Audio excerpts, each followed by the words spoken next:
Salut à tous! Alors, je vous propose de vous retrouver dans cette vidéo pour parler de vecteurs et un petit point sur les vecteurs qui a priori t'embête un peu, qui est exprimer un vecteur en fonction de deux autres. Tu vois, typiquement le genre de question, exprimer, je sais pas moi, mn en fonction de AB et AC. Bon ben là, on va voir un peu comment utiliser la relation de Schall pour arriver à faire ça et surtout essayer de retirer ce côté un petit peu dire ah j'ai l'impression que je peux faire n'importe quoi et que des fois c'est la bonne chose et des fois j'aboutis pas. Tu vas voir qu'en fait il suffit tout simplement de lever la tête et de regarder les données de l'énoncé que j'ai remarqué ici. Bon écoute, je te propose directement de mettre déjà un petit point ici, une vidéo de construction de points en utilisant la somme de vecteurs. C'est-à-dire que, a priori, tu es en seconde et tu as abordé le chapitre sur les vecteurs ou tu essaies de les réviser au courant d'un été studieux. Et tu te dis, bah allez, tiens, je vais regarder comment faire un petit peu la construction de points. Donc cette vidéo te propose en effet un petit exercice pour voir comment marche la somme de vecteurs, puisqu'ici il va falloir construire des points à partir de données d'un énoncé. Bon, puis ensuite, je te rappelle maintenant quelques petits points dont on va avoir besoin dans cet exo.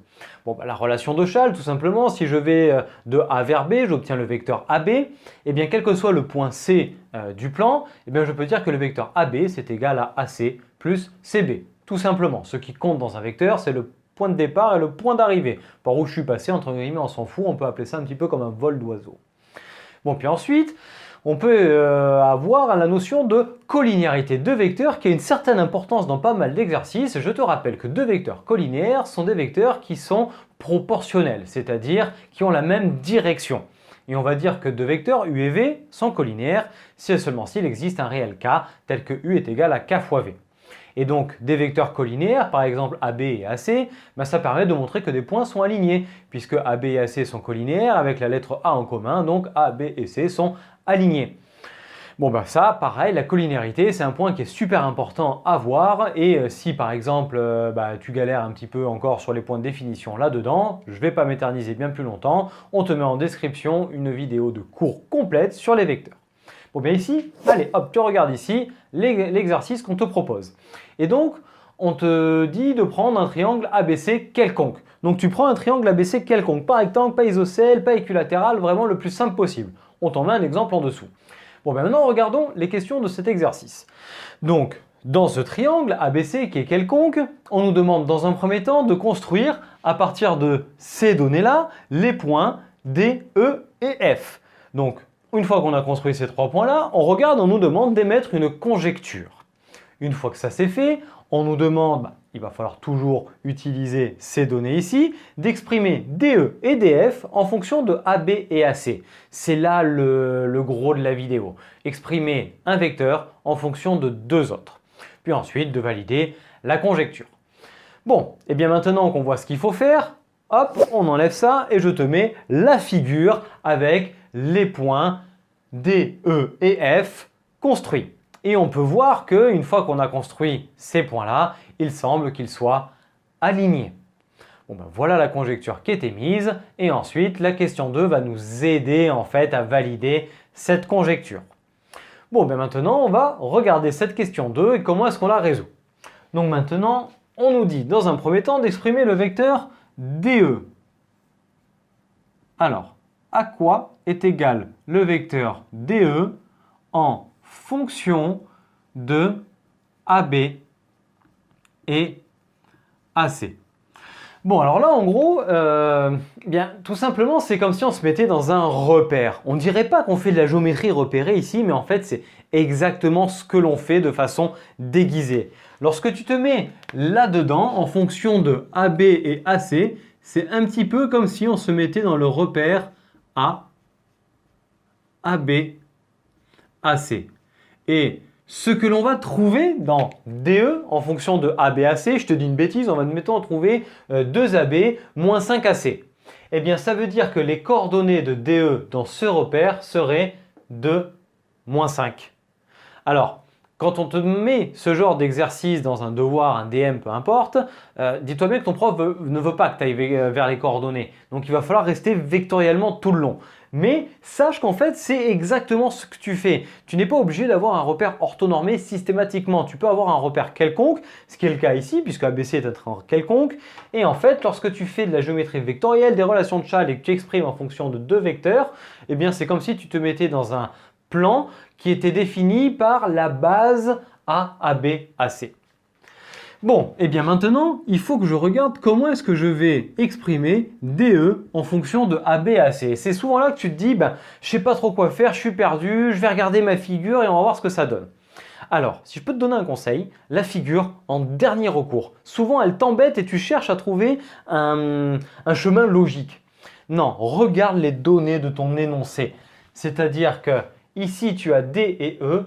Eh bien, regarde comment sont définies ces lettres D et E. Et tu vois que D est ici et que E est ici.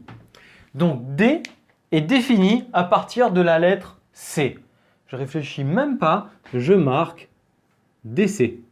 Je fais une relation de Chasles. Plus, il faut que je remette C.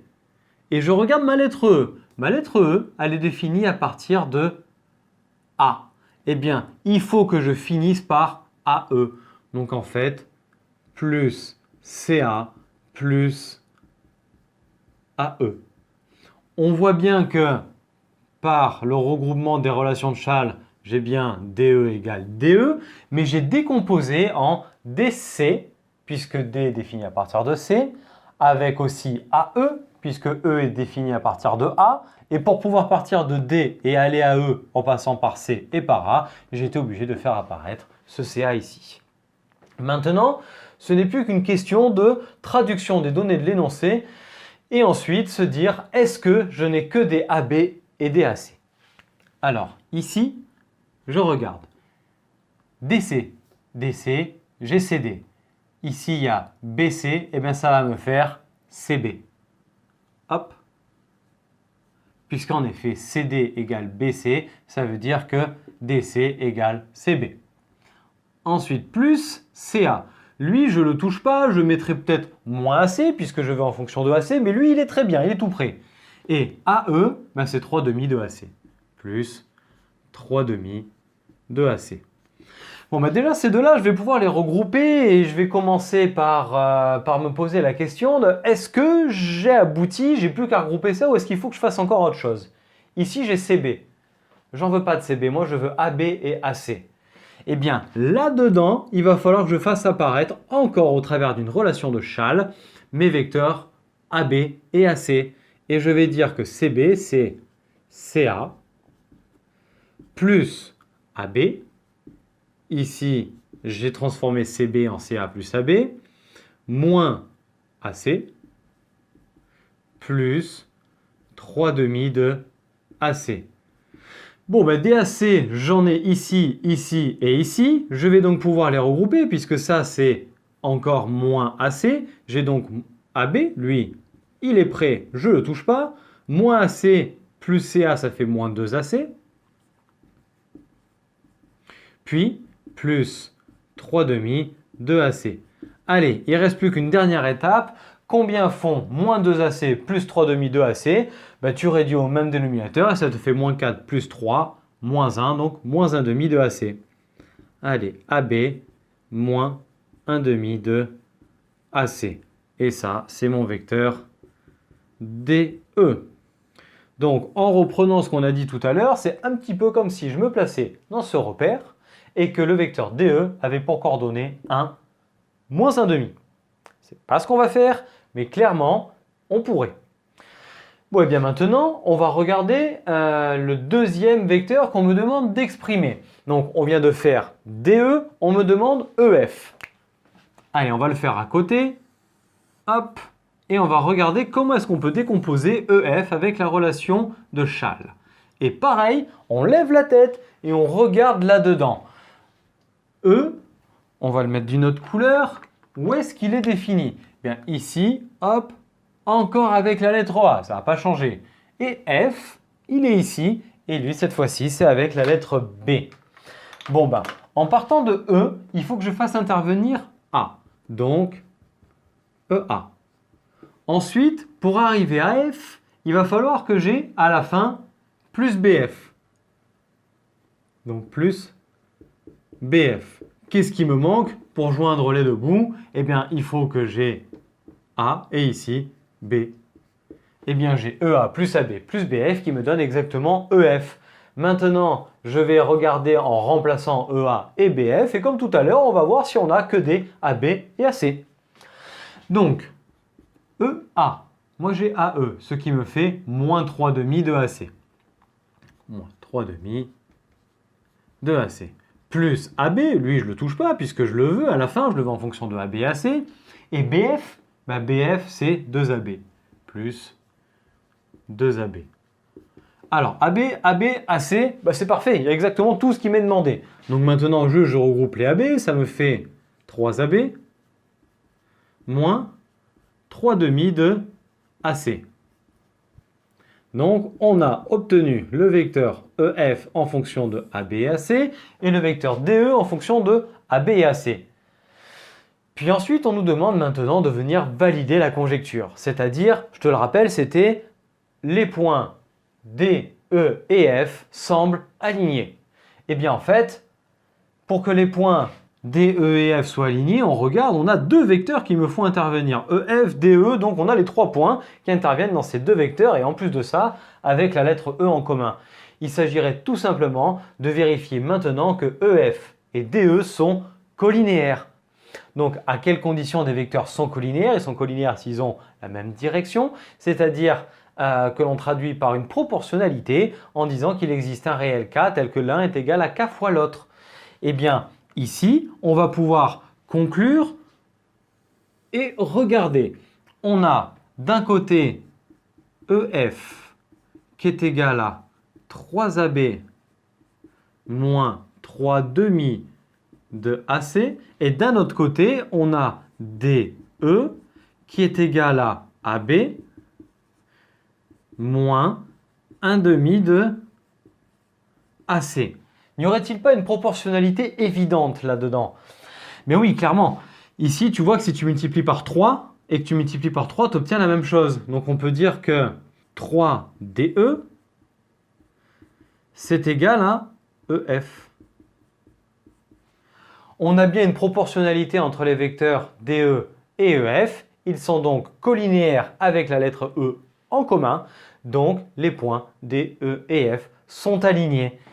Et on vient de voir ici, sans utiliser de coordonnées, comment faire donc de la collinéarité. Et puis surtout, point important, comment décomposer un vecteur en fonction de deux autres à partir de la relation de Schall et surtout à partir des données de l'énoncé. Tu pourras remarquer qu'on n'a pas regardé une seule fois le dessin, si ce n'est que pour faire la conjecture. À aucun moment, on s'est servi du dessin pour faire une décomposition. Je ne dis pas que ça n'arrivera jamais, mais par contre, lorsque on arrive ici et qu'à la fin, on n'a toujours pas ce qu'on veut, là, éventuellement, on va aller jeter un coup d'œil au dessin. Mais dans un premier temps, tes relations de Schall, lorsque tu as typiquement ce genre de question comme la question 2, exprimer tel vecteur en fonction de AB et AC par exemple, il faut que tu regardes les données de l'énoncé et que tu injectes avec la relation de Schall les lettres que tu veux, c'est-à-dire les lettres qui sont amenées dans l'énoncé. Eh bien écoute, j'espère que cette vidéo t'a plu et je te remercie de l'avoir suivi jusqu'au bout et qu'elle te permet d'y voir plus clair sur la notion de vecteur, surtout la notion de vecteur non repéré. Eh bien, si tel est le cas, je te remercie de lâcher le petit pouce bleu vers le haut, ça fera toujours plaisir. Puis de la partager auprès de tes amis et de venir la commenter. Puis ensuite de venir t'abonner à la chaîne en activant la cloche pour avoir accès aux prochaines vidéos qui vont sortir. Puis tu peux venir nous rejoindre sur Internet, sur nos réseaux sociaux Facebook et Instagram. Et d'ici à la prochaine vidéo, je te souhaite une très belle journée et je te dis à très bientôt. Allez, ciao à tous!